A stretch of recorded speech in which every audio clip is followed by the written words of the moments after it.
بسم الله الرحمن الرحيم. قال سبحانه وتعالى: والفجر وليال عشر والشفع والوتر. أقسم الله سبحانه وتعالى بالأيام 10 ذي الحجة، وقال عليه الصلاة والسلام: ما من أيام العمل الصالح فيهن أحب إلى الله من هذه الأيام. قالوا: يا رسول الله، ولا الجهاد في سبيل الله؟ قال: ولا الجهاد في سبيل الله إلا رجل خرج بنفسه وماله ولم يرجع بشيء. فاغتنموا هذه الأيام بالذكر.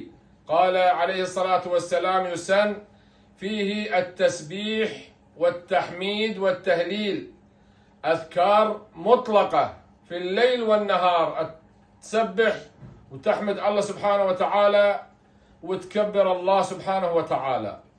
والأعمال فضيلة الصيام، أيضا من الأعمال الفضيلة هو الصوم.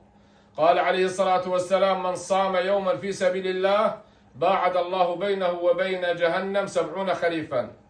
الصدقات لا تنسون، نحن مقبلون على عيد الأضحى المبارك، وعوائل ناشدتنا ما عندها كسوة عيد، فنهيب بكل من يسمعنا أن يتبرع ولو الشيء اليسير في إدخال أفضل الأعمال، هو إدخال السرور في قلب المسلم والمسلمة.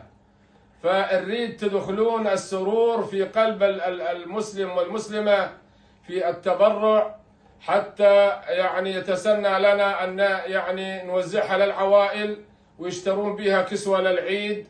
وصلى الله على سيدنا محمد وعلى آله وصحبه وسلم.